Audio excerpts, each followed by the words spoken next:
Hi, I'm Amy Corr, Chief Brokerage Officer of At Properties Christie's International Real Estate, and you're listening to Core Values, a podcast where we talk about real estate and real life. As someone who's worn many hats, agent, managing broker, coach, executive, and mom, I know the hustle is real. So I'm sitting down with industry leaders and entrepreneurs to uncover the stories, strategies, and values that fuel real success. From being the CEO of your own business to figuring out how to show up for your people, we're covering it all.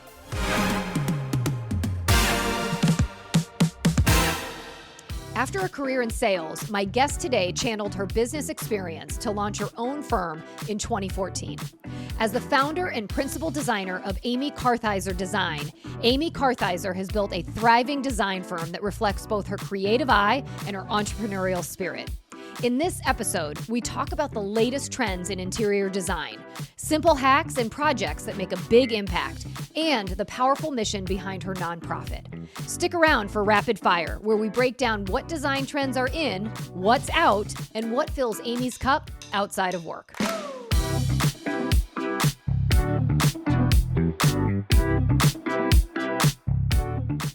Hey, Amy, thank you so much for being on Core Values. I'm actually so excited because, as a lot of people out there know, I renovated my house with my family about a year and a half ago, and all I do is talk about design and what we're going to do next in our house, and it drives my family crazy. This is going to be a little bit of therapy for me today, too, I think. Okay, good. Well, hopefully I can help answer some of those questions for you then. Yeah. Free advice. Yay. I love it. I love it. All right, well, let's talk a little bit. You started a design firm after a career in business, but let's kind of like back up a little bit. I kind of want to understand, how did you get the design bug? Well, my mom raised 6 children, and then when... So did my mom. Oh, did so she? many similarities. Yeah. And she named an Amy. What a great mom. That is true, right? What number were you? 5. Me too. Oh my God. There we we didn't go. even know this before today, No, that's people. crazy. Oh my God. See? Yeah. This is going to be great. It's going to be easy.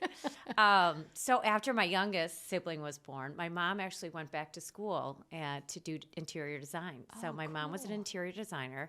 And I think my dad looked at it more like it was a hobby. And so, and I was also, this is a whole other podcast, but I was kind of a project for my dad. So my dad was kind of leading me in a direction to be an engineer, and I didn't really even know what engineering was. Yes. So I went to Purdue for that. And I got out in the business world. I did not like engineering. It called my dad in tears. And why? As you can tell, was not my thing. But I have taken away processes. I will say that is one thing I took away from engineering, is processes that still matter and run my business today. So there is some silver lining to that. Yeah. But my mom, I always look at it. I grew up in Mount Prospect, very wonderful middle-class community. And I always thought we had the most beautiful home in the neighborhood. And my mom had a really beautiful style. I thought our house was just to die for. And I was so proud, even though we didn't have a huge home, but I was just so proud to have friends come over. Yeah. And fast forward, I was in the business area. I was in sales.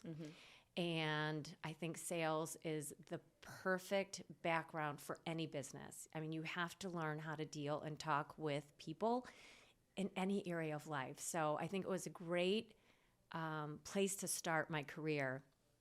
And when I was in my late 20s, I was doing well. I had moved from the hospital supply industry into tech, and I bought my first condominium in Lincoln Park, and I, hired my mom to help me design it. And we spent a lot of time going to the merchandise mart, which she sometimes dragged me to as a kid. And I was like, oh my God, this is horrible. Now it all came into context, oh my gosh, right? Now you're it like, was like, let's this go. is so fun. Yeah. And I loved everything about what we were doing. And I just looked at her. I was like, why did I not know that this was actually something I could do? And so I decided to make a shift because I loved everything about it. I mean, I loved walking to the showrooms. I loved designing the spaces. I loved picking out fabrics and furniture and learning about her space plans and scale and all of that. My mom was a wonderful teacher during this period too, without even knowing it. So I started actually moonlighting because I couldn't quite afford to jump ship. I still needed to pay for my home. And I started moonlighting with her and also taking some classes on the side.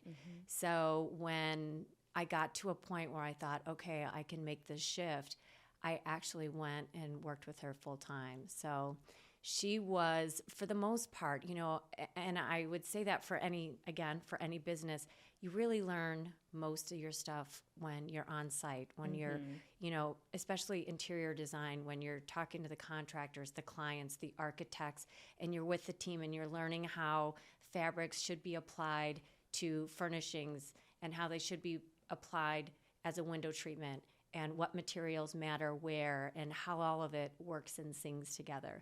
So she was probably the best school I could have asked for. Yeah. So we worked together for 9 years, and then I had children, and I went part-time with my son. I stayed home a couple days a week, and then I had a daughter 2.5 years later, and I thought I was going to be back to work, and I told her, give me 3 or 4 weeks. And the weeks and the months kept going, and I just really loved being at home with my kids. During that time, my mom decided to kind of hang up her hat and allowed me the grace to stay home with my kids without too much pressure. Yeah. So I still say that was my most favorite time of my life, hands down. But fast forward when my daughter got to school full time, and I realized that being home without taking care of my children just wasn't going to work for me.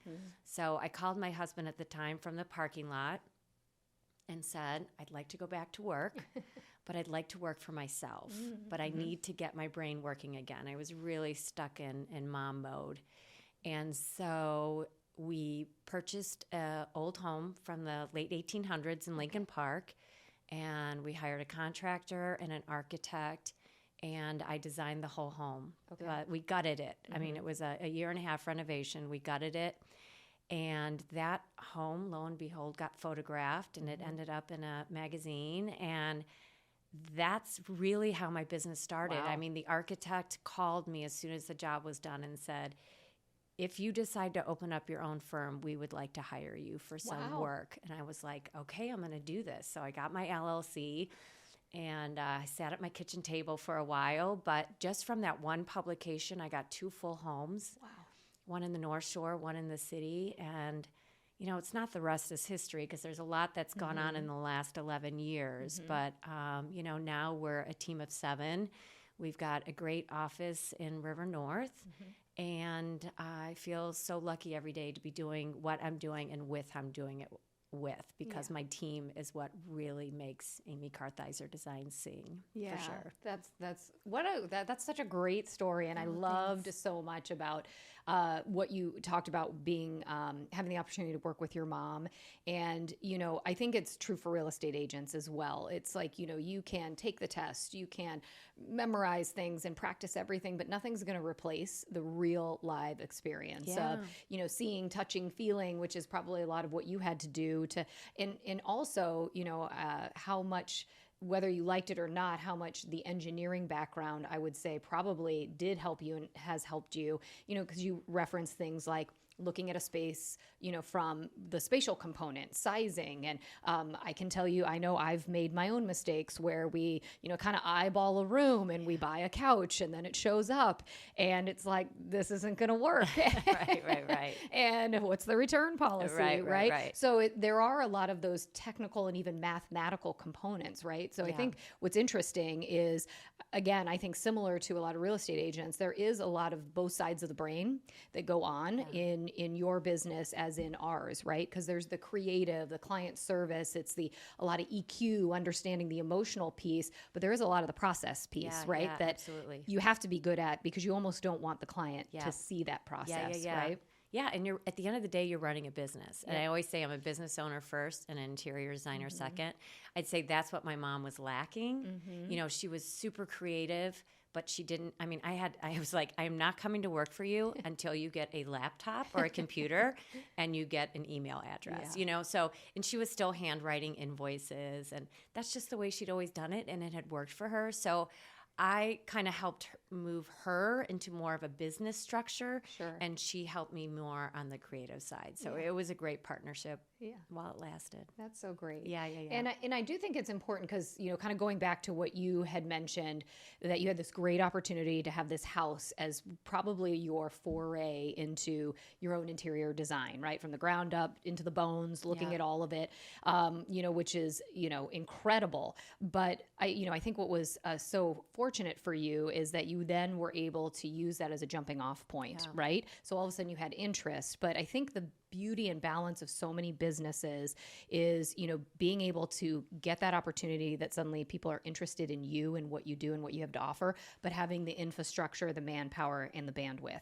Because I think I've seen so many businesses where all of a sudden lightning strikes and it's really, they become the hot name or the hot designer, but it's like you can't handle the flow, right? So, so as a business owner right now, how, and to talk to a lot of the business owners that are probably listening to this, how do you manage that? I mean, you talk a little bit about systems, but, what are some of the things that you do to kind of manage your office and your flow of your staff?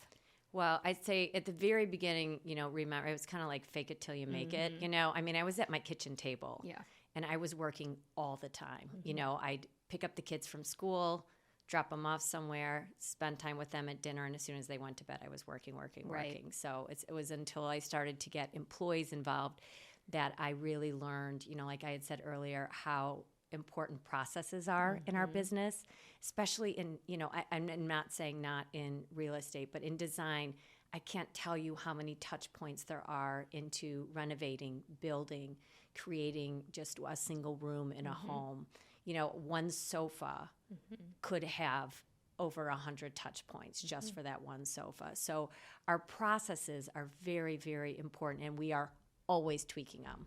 I mean, we added 2 new processes that, something doesn't quite work well or something goes wrong on site, and we're like, oh, what can we do to make that better? How does this not happen again? Right. So that is our biggest thing, within an office. I would say, building a business, I said this a little bit earlier, I'm a business owner first and a designer second. And design is the product, but building a business is trust. So I think the most valuable asset we bring to our clients is the trust we give in guiding them through this incredibly important financial and emotional decision. Renovating a house, buying a house. I don't know that there's anything bigger. I'm sure for some people, but for the majority of people, that is probably the biggest thing you're going to do. So you need to lead with clarity. You need to make sure your clients are understood and that they need to know that they come first. So I think that is more important. Consistency is more important than intensity. And I think when you show your clients that when you do what you say you're going to do it and you do it in the time manner that you say you're going to do it in, that is what matters. And then that's when you're building a consistent business. And that's where you get your referrals. That's where you get your repeat business. And that's, quite frankly, where you get your reputation. Yeah. I mean, kudos. Honestly, I don't think you could have said it any better. And I think in the world that we're in as real estate agents, brokers, very similar. Again, we might be helping them to buy or sell a home, but it really is about the relationship, the reliability, the trust that they put in us.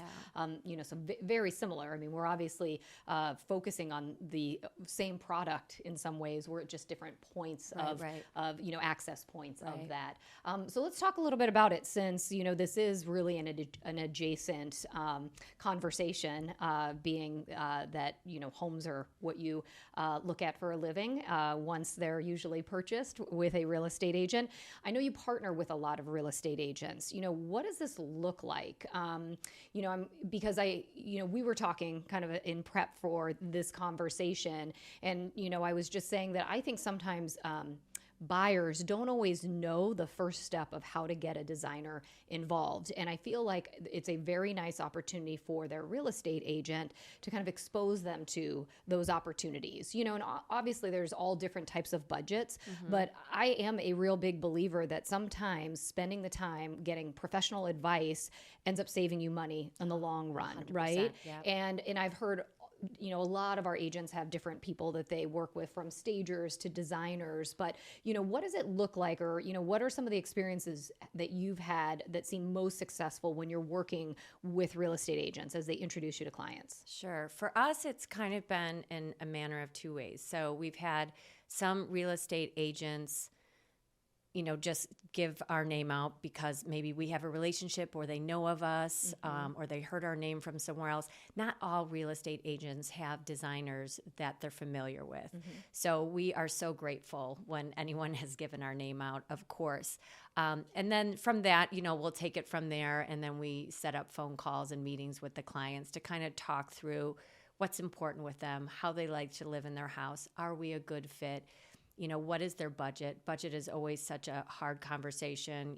I know you guys have to have it as well, but we are a steward to our clients' budgets all the time. So that is super important, that we're a good fit for them as they are for us. The other way that I've had meetings with real estate agents is they've put us on a list. So many of them do carry a list and have relationships with lots of designers, and they give that list to buyers, and those buyers will then probably do some digging and look at websites and Instagram accounts and maybe whittle down 10 to 5 or so, and then start making phone calls from there. Yeah. So that's just been our experience with it so far. And I'm always trying to build new relationships with real estate agents and welcome meetings with them all the time. Even if they can't meet in person, I've done Zooms with them too, just to share who we are and see if there might be a fit for them. And we're always looking for agents as well for our business, because we have clients who maybe are coming in from another state or maybe leaving from Chicago to the city proper to go to the suburbs. So we're always looking for people to partner with as well. Yeah, I mean, as I mentioned, it is kind of an adjacent business, right. And I think there's opportunity. Do you find that agents will pull you in to the process when the client is still considering the purchase, or do you find that most of the time it's client has bought the home and now they're kind of getting their heads around, now what do we do? Yeah, the majority of the time it's after the purchase, but there have been a handful of times when we've been brought in while the client is making a decision on the home, so that we love doing this, so that we can walk through the home with them and we can talk to them about all the possibilities. Maybe they're unsure, maybe it's a renovation and they're not understanding of all of the things that they can do. We can kind of talk through them and hopefully give them ideas that they weren't even aware of. That could be exciting for them on how they can transform the space. Yeah. So I love doing that. Yeah. I always think that's so fun to, when you're walking through and, you help them create like that vision of what this place will look like once you're in there. Because we know home is, for all of us, even though we're in the business, home is still where I go home and, I kind of like dust off or, shed everything to kind of just be able to hunker down. Yeah. So it's a big deal. It is. It's a respite for everyone in this, the world is crazy out there. Yeah. So we want to make sure that it's a space that speaks authentically to them too. Yeah. I could walk through that same house with 3 different clients, and it's going to be 3 different, homes at the end of the day. So, and that's super important to us, is that we are designing homes to our clients, specifically tailored to them and how they want to live. Yeah, I love that. So we also talked a little bit about this. I think I introduced you to one of my favorite books, Unreasonable Hospitality. I don't know if you picked it up yet. No, I haven't. You have to. It's great. Okay, I will. But it's about the concept of creating just unforgettable client experiences. Yeah. And it's one of the things that we really work to challenge our agents to think about. Because back to what you had said, it's important to sort of execute on what our clients want. But I think the fundamentals that are even more important is, how are we making them feel during the process? And with this book, which you're going to love when you do read it, but it just talks about some of the unreasonable things that you can do to, just make that client walk out of that experience with you saying, wow, Amy and her team, I've got to refer them. Do you have anything that you can recall that you've maybe done, or there was an experience where your clients walked out just sort of totally shocked by? Yeah. I think, one of the best times for us is the installation, right? Everyone talks about that aha moment, that HGTV moment. Yeah. And we're actually, Move the truck. Yeah, right. And we're not doing it specifically for that moment. We are doing it because a home is so much easier for clients to conceptualize when it's all finished at one time.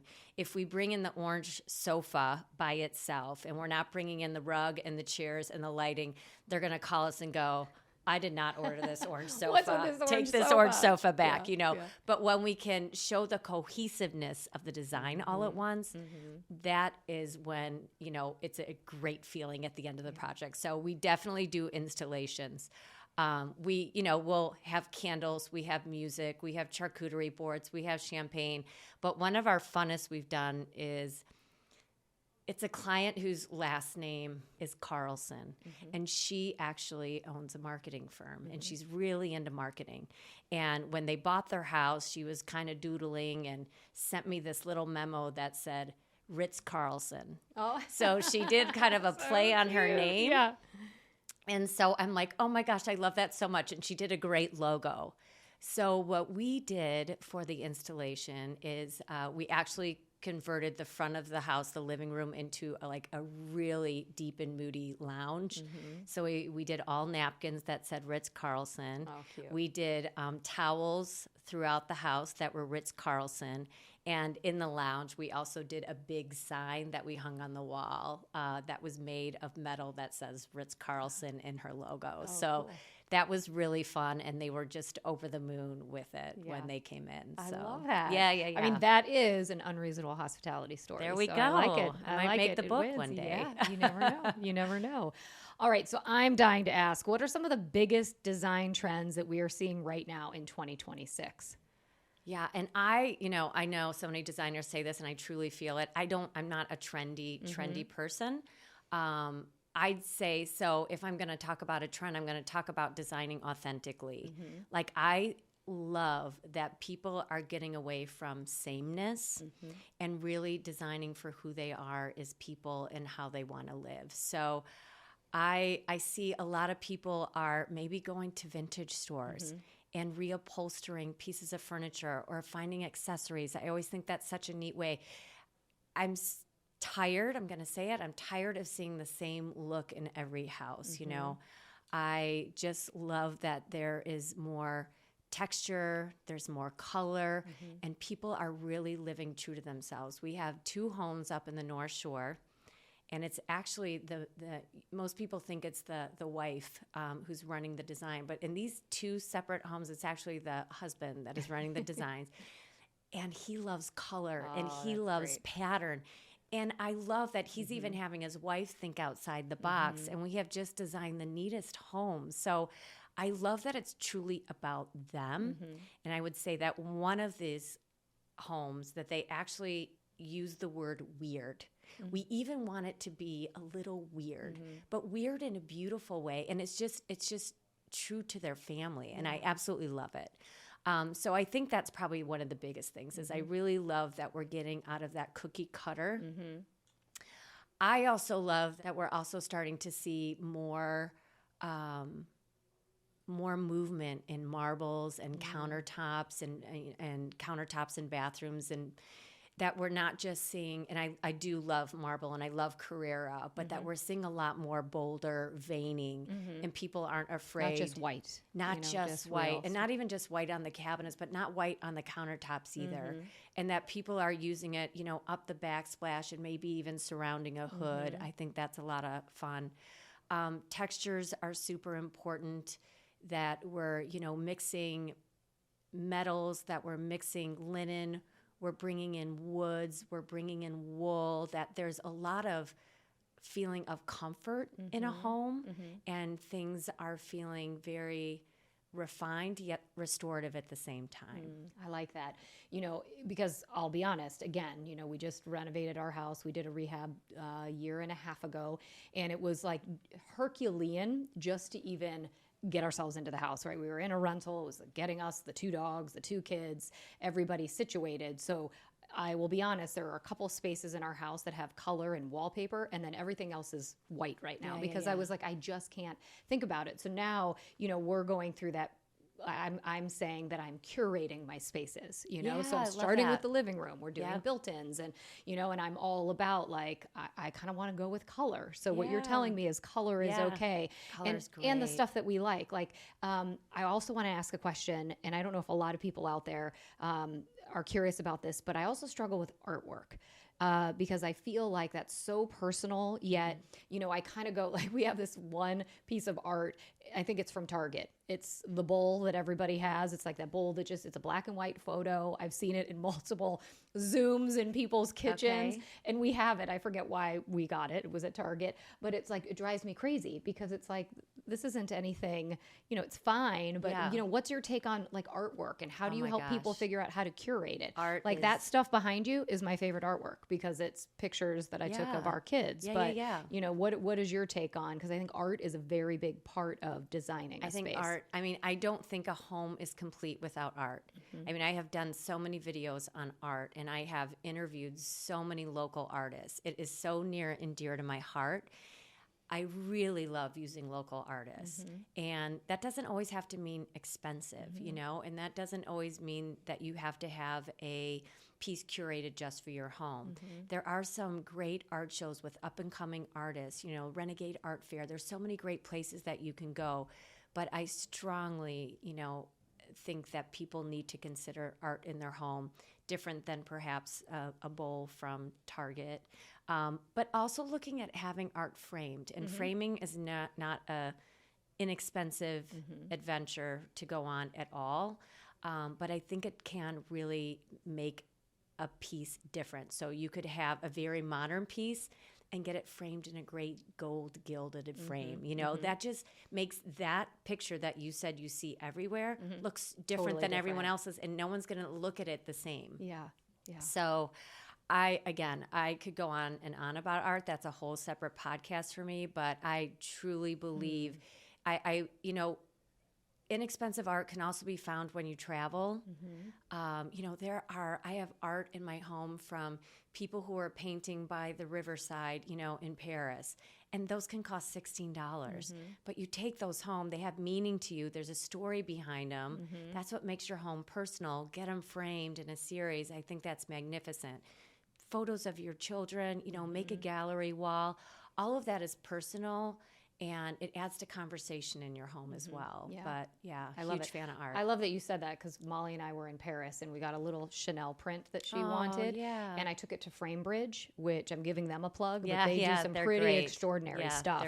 They took this little black and white and turned it into the most glorious. It's like this maroon metallic frame with this beautiful matting. And she's like, I'm like, there's your first piece of art. It's transformative for sure. She's going to, keep it with her for her whole life. Her. You've got an art collector on your hands. I know.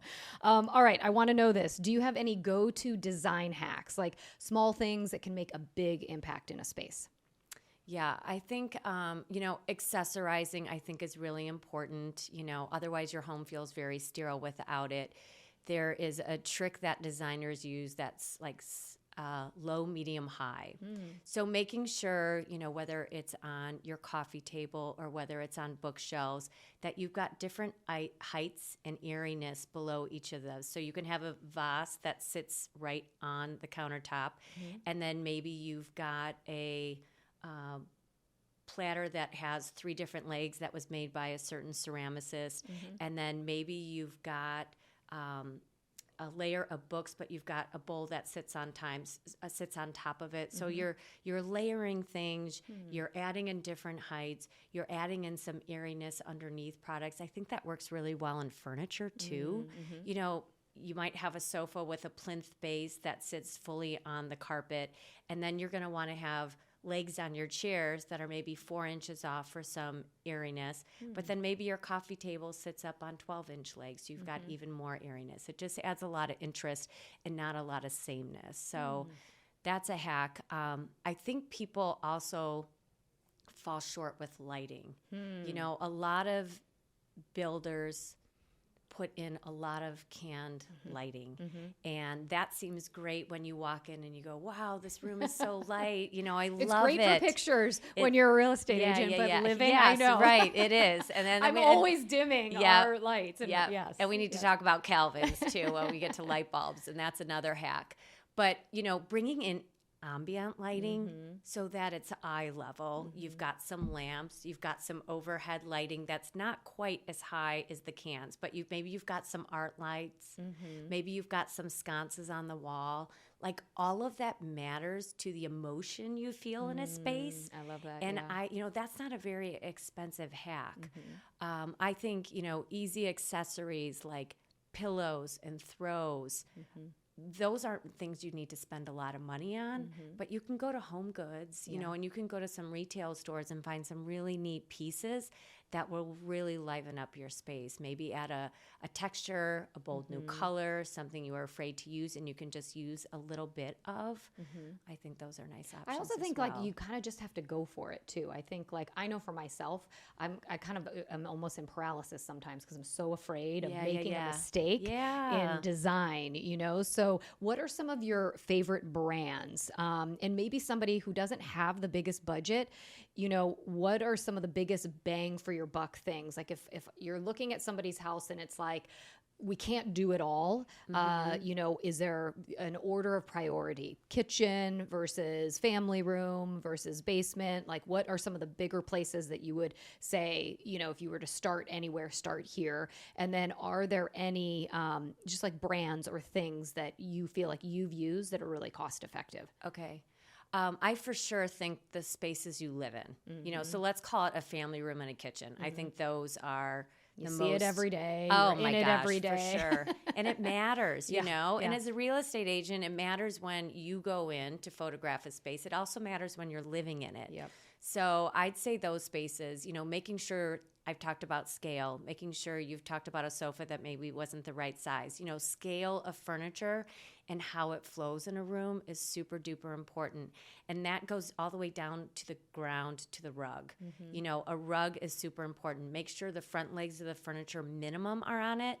Or if you really want an exceptional living space, make sure all of the furniture is on the rug. Really? Okay. Yeah. I think window treatments make a huge statement. People they're like, no, we don't need window treatments, but they almost don't know what they're missing until they get them. And it's just a texture, you know, it's for privacy. It has a purpose, but it's also for an amazing texture on the walls. And my rule of thumb with window treatments is high and wide. So you want to make sure that the rod is almost as close to the ceiling as you can get it, and that you want the window treatments to extend about 8 to 12 inches beyond the window. Interesting. So, and that's actually going to make the window, and it's going to make... Doesn't it make the ceiling feel so much taller? Yeah, it's going to make the ceiling, and it's going to draw your eyes up. You know, you see those homes where the window treatment stops right above the molding, and it just really brings that room down. Yeah. So this will, and people get all worried because they're like, well, the window is short. It doesn't matter.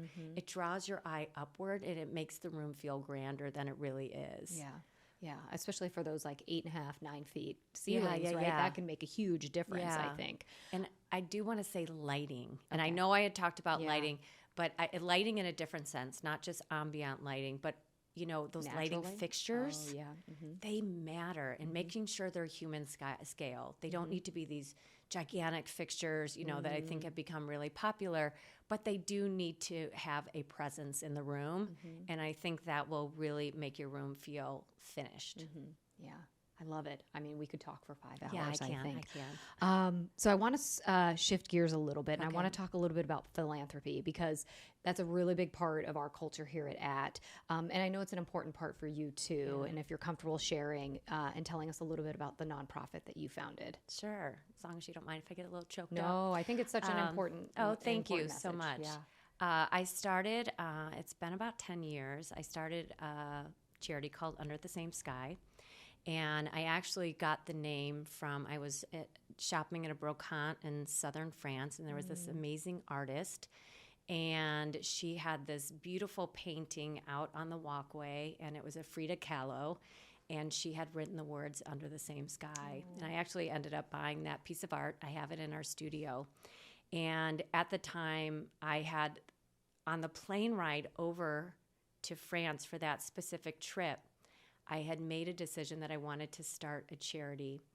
And I had lost a brother to suicide.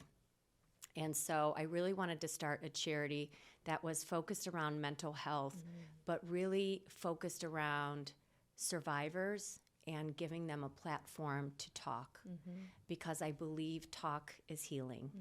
And so that was the basis of the charity. And Under the Same Sky, the words just struck me as something so heartfelt, and it really worked for our world.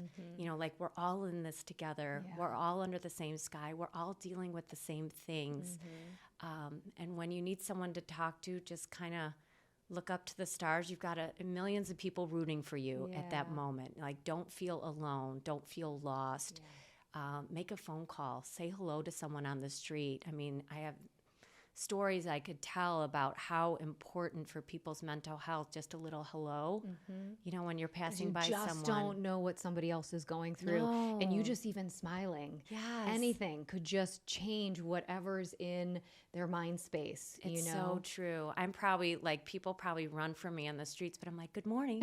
How are you? Good to see you. I love your coat. You know, like, because you don't, and I mean it truly too. It's authentic. But you really don't know. Think of when you get someone, think if you're like in a cross mood and someone walks by you and they say, hey, you know, how are you? And you're like, oh, good. It takes you kind of out of your mind and away from what you were thinking about, and it brings you into the present. You know, and I think that's just so important. So this charity was started, you know, for my brother, but also as a survivor. There's nothing more difficult to go through than the loss of a loved one through suicide. And so I wanted to bring kind of a network and a place for people to gather as well. I love that. And, you know, when I heard about the name of the foundation, I also thought about how your brother is also under that same sky, right? So for all of the people who are here surviving, but also for all the people that they've lost, that they're out there, that everybody is still there and somehow, you know, cosmically, I think, connected. So I'm really sorry to hear about your brother, but thank you. I love that you channeled this into something that could help you, but help others as well. Thank you so much. I appreciate that. So I want to go into, off of the seriousness. I don't know if you know that much about this podcast, Amy, but we go into a rapid fire series. And I was so excited about design. I don't have just one, but I have two rapid fires for you. Are you going to be ready for this? Okay, yes. Okay, so I want to dig just a little bit deeper into what you would say are good or bad design trends, or whether or not people should or shouldn't. So wallpaper or paint? Wallpaper. Okay, I love it. I love you. I have wallpaper and I'm adding it to my house. I love it too. Okay, this is for asking for a friend. Okay. Keep it red brick or paint it? Paint it. Okay. That was a hard one. Molly, Isabel, Patrick, did you hear that? Okay. Warm or cool tones? Warm. Okay. So are we getting away from gray and moving into tan and any other color, base colors? Tan. Do I dare say cream? Beiges. Okay. Yeah, I'm not afraid of cream. Okay. Ochre, greens, you know, certain shades of pink. I think all of that just What about warm up yellow? an I've always environment. had a hard time with yellow. Well, there's different kinds of yellows, right? You know, I had mentioned like there's the ochre. You know, there's also a very bright sunshine yellow, but I think the warmer yellow tones, I've actually just come to love them over the last couple years. Okay. I never wanted yellow in my house. Okay. I love yellow. It's a mood changer. Okay. For sure. Having right. yellow in your home, all of you All out right, there, Amy. it is a mood changer. We might lean in. We might Okay. lean in. All right. Open shelving or closed? I'm a closed. Okay. But Keep the I cl- do keep people the like clutter but inside. I don't want people like seeing what's going on in there. The open shelving is fake anyway. Let's face it. Like the open shelves that I have, they never change. They're perfect. Yeah, You know, yeah, and all yeah. the crap is behind Yeah, the yeah, doors. yeah, Yes. yep. Barn doors, in or out? Out. Okay. That's a positive. I'm sorry. positive I'm they're sorry. out. So many people out there. Joanna Gaines, I'm very sorry. Shiplap, in or out? Out. Okay. Are they replaced with anything? Barn doors or shiplap? I'm good with millwork. I mean, Okay. there's so many, you know, millwork and doing just like trim. Trim is really inexpensive way to enhance your space. Okay. I mean, just little like window trim moldings on your wall is not that expensive, and it immediately adds a texture to your space. Yes. Different than shiplap, I think a more elevated look. More classic. I think, absolutely. Probably. Yes. All right, a few more rapid fires getting into. If you could design the home of anyone in the world, and I am available, who would it be? I'm going to go with Andy Cohen. Oh, I think he's so fun. Yeah. And I just think he would just have this great personality and would be really fun to work with. He'd have a lot of colors and a lot of patterns. I'm so good with that. I'm all for it. You hear me, Andy? Yes. All right. So people probably don't know this about you, but you've already summited Mount Kilimanjaro. Yeah. Whew, girl, that is impressive. What is the next big endurance challenge on your list? It is actually renovating my condo. That is going to be harder than climbing Mount It's going to be harder than Mount Kilimanjaro. Hardest client you've ever had? Every designer needs a designer because we know too much. Yeah. And so it's like, oh my God, make a decision. I'm making my team make the decisions. Good. Closed eyes, just go pick, and I don't care. You just need to tell them, you know what I like. I'll be back in a couple months, and I want my big reveal. Right? Exactly. I don't want to just see. I don't want to just see the orange couch alone. They're stressing out as they hear this. All right, this is a great one for a lot of our agents out there. You have over 100,000 followers on Instagram. What's your number one tip for agents who are trying to grow their social media following? Don't be afraid to get in front of the camera. And I know you've probably heard that a million times, but people want to see your personality and they want to see what you have to say. Yeah. And it matters. Yep. I love it. Even if you are saying things like shiplap and barn doors are out. Doesn't matter. You're going to find your people. You will find your people. Yes. All right. Out of the 50 plus countries that you've traveled, you've done a lot, my friend. Thank you. Which one stands out as your favorite? That is a really hard question, but I think the most interesting place I've been to is the Atacama Desert in Chile. Wow. It is like being on Mars. It is a whole other world. I can't even explain it. Wow. You must go. Okay. Yeah. All right. Put it on my list, my friends. All right. Last question. What's your favorite restaurant in Chicago? Lake Colonial, without a doubt. Great. And now there's one in Lake Forest. So I know, and I've been there too. Oh, good, good. That one is fabulous. Yeah. Well, Amy, I feel like honestly we could talk for another few hours. Yes. I clearly might need some, side therapy and consulting. But thank you for joining me. And this was such a treat. Yeah. Thank you for having me. This was really a joy, and it went by so fast. I know. See, easy peasy. Yeah. I told you. All right, everybody out there, thank you so much for joining me. I hope you got a lot of great insight from Amy, just like I did. Enjoy your day, your week, and we'll see you next time on Core Values. Thanks for listening to this episode of Core Values. If you loved the episode, be sure to hit the follow button so you don't miss the next one. You can also connect with me on Instagram and LinkedIn for more insights on all things real estate and real life. And always, as a friendly reminder, you got this.